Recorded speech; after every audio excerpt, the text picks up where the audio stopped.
Lorena Monroe with San Antonio Monthly Podcast in studio with my co-host, Linda Woods. Out of the woods. How are you today, Linda? Oh, I'm wonderful, Lorena. It's great to be here today. Thank you for having me on your show. Oh, welcome to the show, Linda. And we also have a very special guest. Can you tell everyone about our special guest in studio today? Yes. We have a special treat for the audience today. We have a special attorney, a friend of mine, personal friend of mine, who I absolutely adore, Maricela Cavazos, Esquire. We'll be talking to you today about mediation.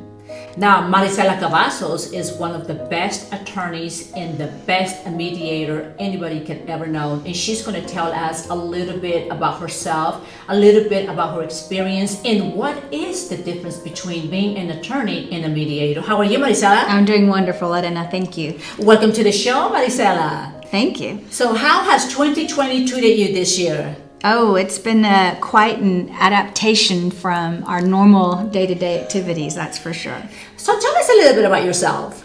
Well, let's see, I've been practicing law for 24 years, and I have been mediating cases for the last 20 years. I started out my law practice representing governmental entities on the defense side, and later on started representing plaintiffs, bringing lawsuits on the other side of the docket. So I have represented parties on both sides of the docket, which gives me a unique perspective as a mediator, so I can better understand both parties to the mediation. Oh, how exciting. Do you find that mediation can be really difficult at times? Absolutely. My goal when I go into a mediation is to settle the case. That is the number one goal. And when I start out at the very beginning, oftentimes parties are so far apart, they're not even in the same ballpark, sometimes not even in the same galaxy. And I sit there and just kind of take a deep sigh and think to myself, I don't know how this one's going to settle, but somehow we make it through and it makes it all worthwhile. Oh, how exciting. So Maricela, can you tell everybody the differences between being an attorney and being a mediator? Yes, there are two different, completely different things, but they can also be one and the same. An attorney is someone that has gone to law school for 3 years. A mediator is someone that has taken a course in mediation and become certified as a mediator. You do not have to be a mediator to be a lawyer, but but a lot of lawyers are mediators, if that makes sense. So in other words, you don't have to be a lawyer to be a mediator, but many lawyers also mediate cases. Like you? Yes, absolutely. So I understand you've been an attorney for 24 years and you've been mediating for 20 years? Yes, and that comes in handy when I mediate cases, especially cases that are on the docket, because I can use my experience as an attorney to help the parties understand their case and what a jury might do in a jury trial. How exciting. Do you find that in mediation it can be difficult when you're dealing with the two different parties that you really want to choose one side versus the other? I can't do that, Linda. I can't. As a mediator, we are an impartial third party. We cannot advocate for one side or the other. But I will say this, as a mediator, I do often play devil's advocate. And so I will go into one side and tell them everything that's wrong with their case. And so they think I'm advocating for the opposite side, but I'm really not. I'm just trying to help them compromise their position so we can get to a settlement.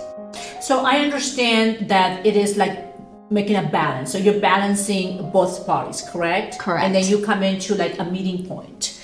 Yes. So what happens is you have two parties that are completely on opposite sides.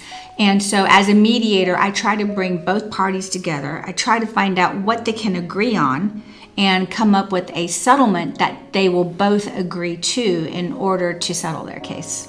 What's the success rate of a good mediator to look for when shopping around for a mediator? I would say, mediation success rates can vary. Definitely over 50%, but I think somewhere 75% or higher would be a good target. Well, that's a good one to look for.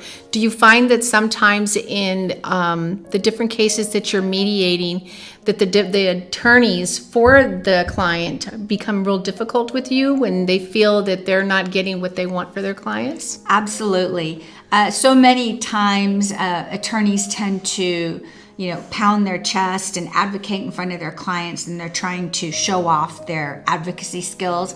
And so one of the first things I tell the attorneys when we are in a mediation is to take off your advocacy hats and put on your hats that are going to help us come together, your settlement hats. Wow, so in your case, you have been able to do both. You have been able to wear the attorney's hat so that you could very well know what the attorney is thinking, what the process, and what the next move is going to be. So as in the mediator, when you're wearing your mediator hat, you could very comfortably tell the attorney, this is what we need to be. Absolutely. As a lawyer and a mediator, I'm able to talk to the attorneys on one-on-one, and I understand what they're doing and some of the positions they're taking, and I can talk to them and sometimes be very frank with them and say, look, this is an outrageous position you're taking, out of the presence of the client, and just try to talk some sense into them from my experience as a lawyer. So in the mediated cases that people find themselves in, are they in the same room or are they in separate rooms? Well, you typically in mediation, you start off in the same room. We start off in a general session. So that will be me present with the parties and their attorneys. And the attorneys will each give an opening statement. And after that, we break out into caucuses, and I talk to each party with their attorney individually.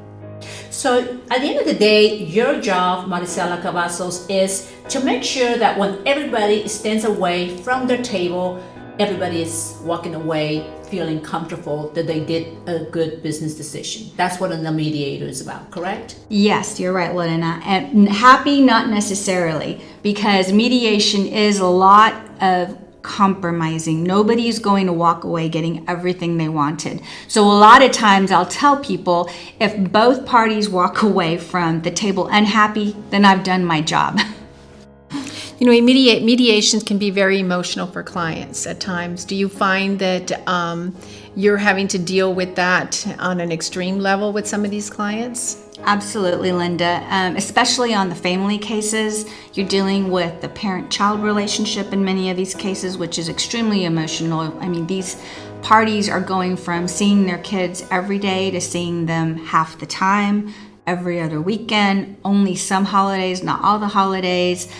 Some, women may be stay-at-home moms and suddenly have to face the reality of going back to work. So yes, a lot of that can be very emotional. Yeah. Where are some mediations held at? Mediations are usually held, it can vary. Usually they're held at a mediator's office, or they can be held at one of the attorney's offices. Or they can be telephonic and Zoom. Now that COVID has happened, we've had to get a little innovative on social distancing with mediation. So, Maricela, I want you to tell everybody out there, what is the difference between an attorney and a mediation? I want everyone to get a little educated with your experience. So what is the best way to explain to everyone how important it is to A, get an attorney, and B, mediate before stepping into a courtroom? Okay. I guess, with mediation, first of all, now, if you go to a jury trial, every case that is set for a jury trial has to go to mediation first. That's under the local rules of the Bexar County Courthouse. With the trial, it's very costly on you mentally and on your pocketbook as well, and time consuming. With the mediation, you're able to come together and hopefully reach an agreement, and you're able to put it behind you and move on with your life, which is the most important part of a mediation. Now, is mediation legally binding? Yes, it is, Linda. If both parties enter into what we call a mediated settlement agreement, that is like a contract and is binding in a court of law.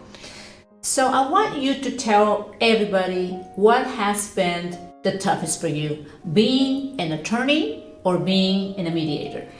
As an attorney, it's a completely different role from being a mediator. As an attorney, you have to wear an advocacy hat.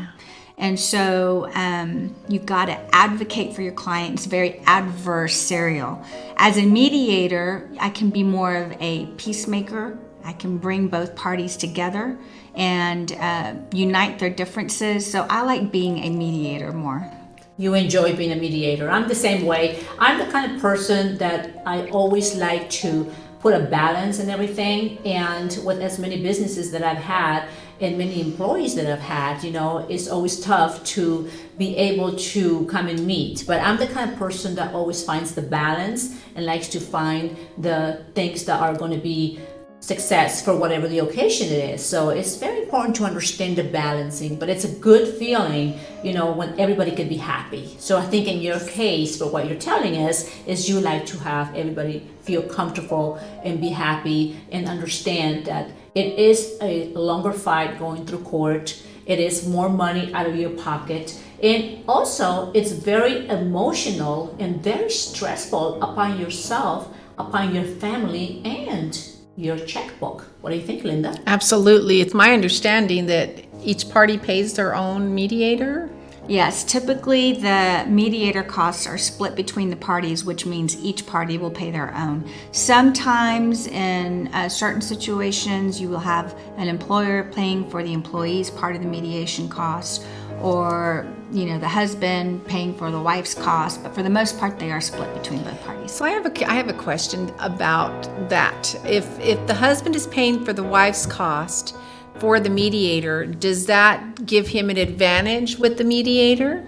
Absolutely not. We understand as mediators that that's just the way it happens sometimes. That works out they work that out in an agreement beforehand, whether it's temporary orders or otherwise. So no, it is my job as a mediator to be impartial no matter what.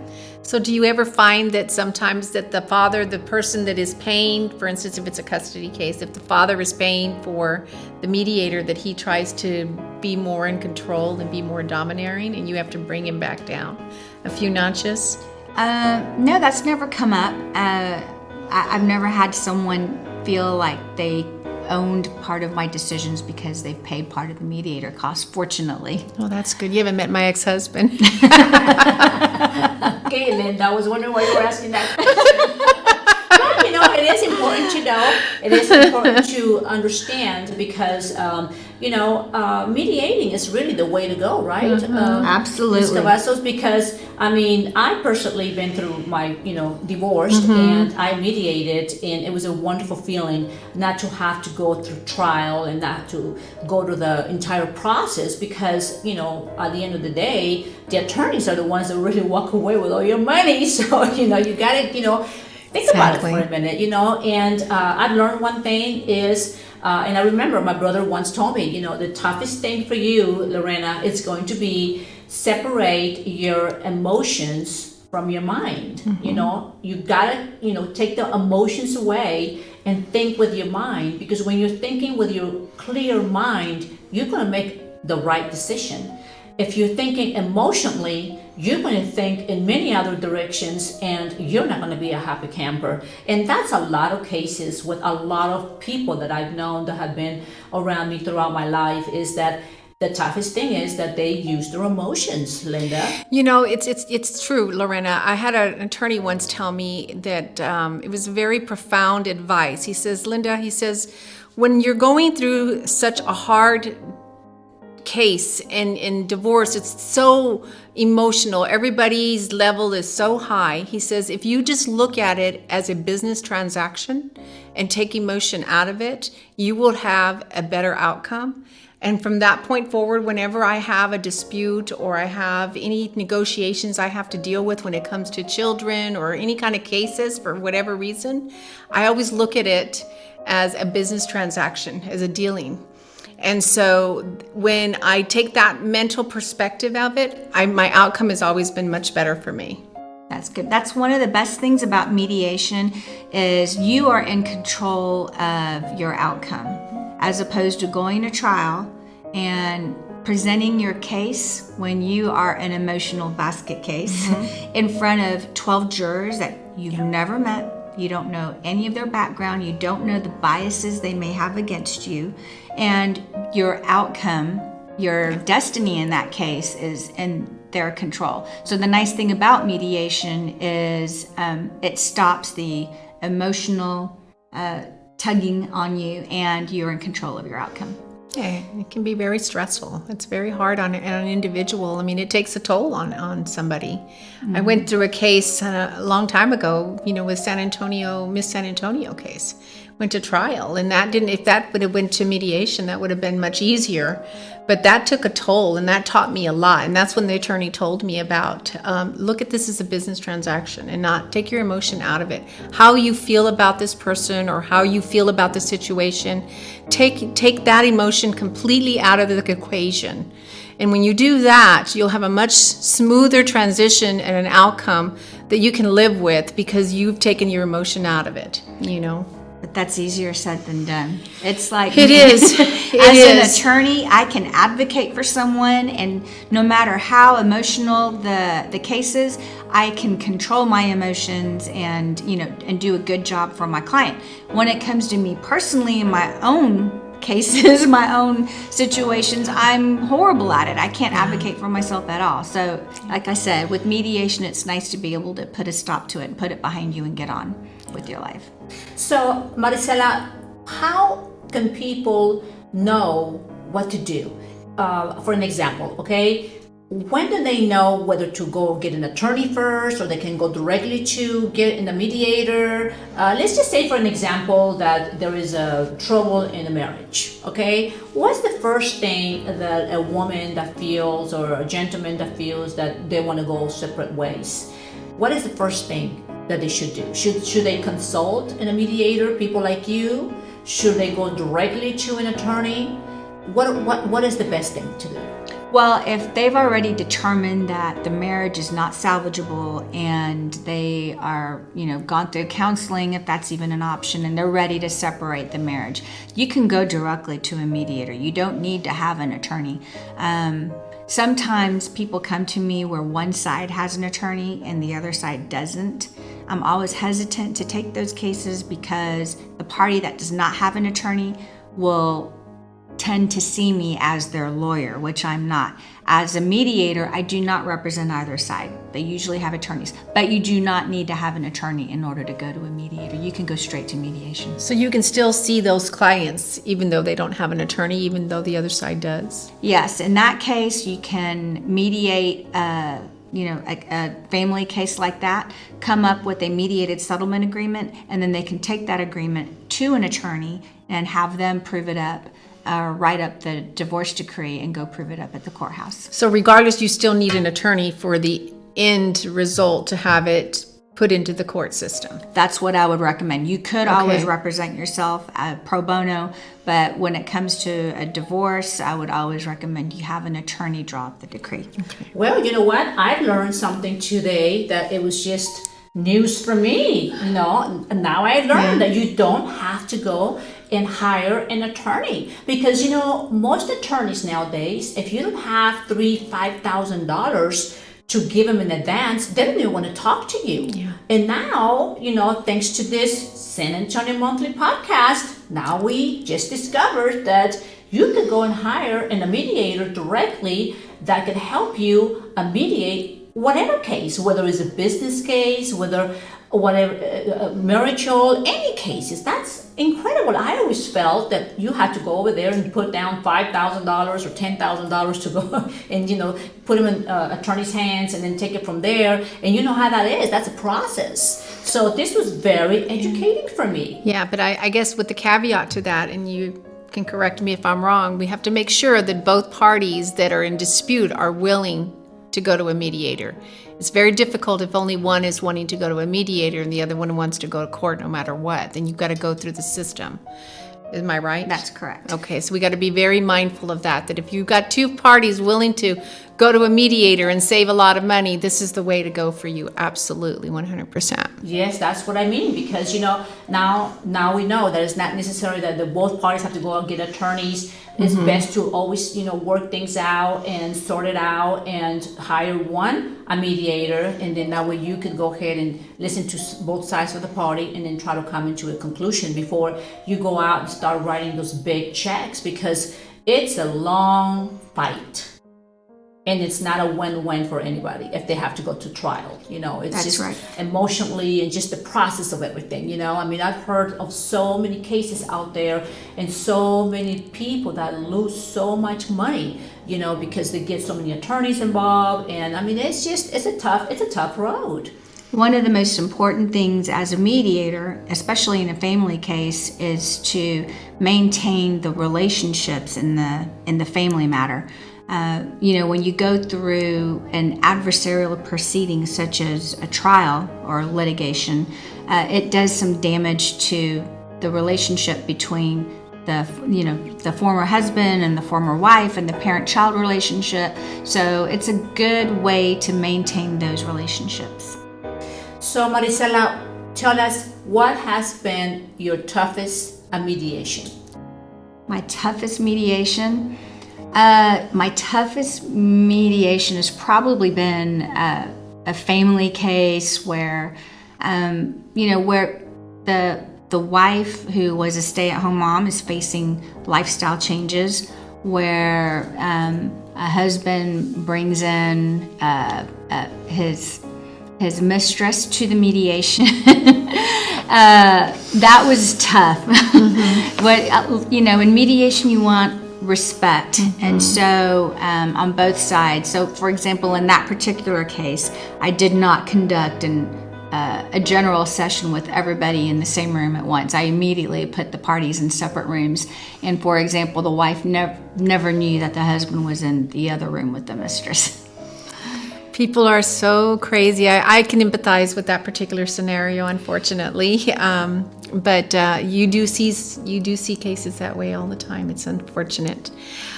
How can people contact the right mediator? It depends. If you have an attorney, the attorneys will usually suggest the mediators. The parties can also suggest a mediator. So it's just, and the court can recommend a mediator as well. So there's different ways you can do it. So the last question I have for you. So what hat do you like wearing the most? I know that you've been an attorney for over 24 years and you've been mediating for 20 years. What hat do you enjoy the most, or which one do you like the most? Well, at the beginning of my career, I really did enjoy getting in there, and I love the good fight. Now I enjoy being more in the peacemaker role. I like bringing people together. I love finding common ground, and I love providing an avenue in which people can move on with their lives and put these matters behind them. Well, for me personally, I think I like being the mediator too, because that kind of looks like a judge to me. So I like to be in that control seat because I'm a control freak. What about you, Lorena?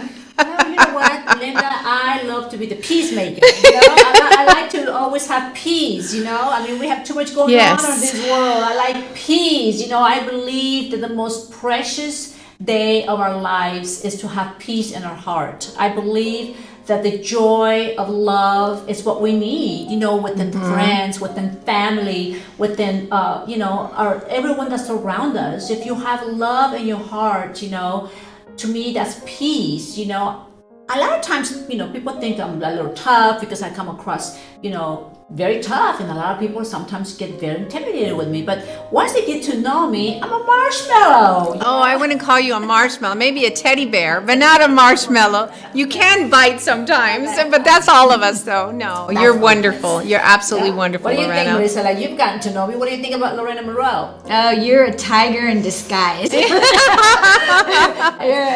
got you pegged. I love wolf in it. sheep's clothing. I love it. I love it. I love it. I love it. That way. Well, Maricela, you have been wonderful. I think that everybody out there is going to be asking questions, and I want to let everybody know that we will have Maricela Cavazos back in our San Antonio Monthly podcast, because I know for a fact that there's going to be many people out there wondering and wanting to have questions answered. And I do want to deliver something very important. So what we're going to start doing is we are going to start doing live podcasting, so that way we could actually be live and we could be taking questions as we are sitting right here with the professionals in our studio. What do you think, Linda? I love that. I absolutely love that. I'm excited to see the questions that are going to come through, really. Because, I mean, it's real life stuff that we're dealing with today. And today is, with Zooming everything, it's very complicated, I feel. And it's so impersonal that way. And I think it makes it a little bit more difficult. So I feel that we're going to get some really unique questions thrown at us. Well, what I think is very important is that I want everyone to know that San Antonio Monthly magazine, it's been a very well established magazine for over 20 years. And now with having San Antonio Monthly TV, bringing the magazine to life, and today being your voice through the podcast with very important people like Maricela Cavazos that could sit right here for you at the tip of your fingers and be able to answer questions for you. I think, Linda Woods, that it doesn't get better than that. What do you think? I absolutely 100% agree with you, Lorena. It doesn't get any better than this. Well, Maricela Cavazos, thank you so much. All of the information is right here for you so that you can contact Maricela Cavazos. We will have her back in our show, San Antonio Monthly Podcast. And I want to thank everyone out there for always following San Antonio Monthly. And stay tuned for our next guest. Hasta la vista. Bye.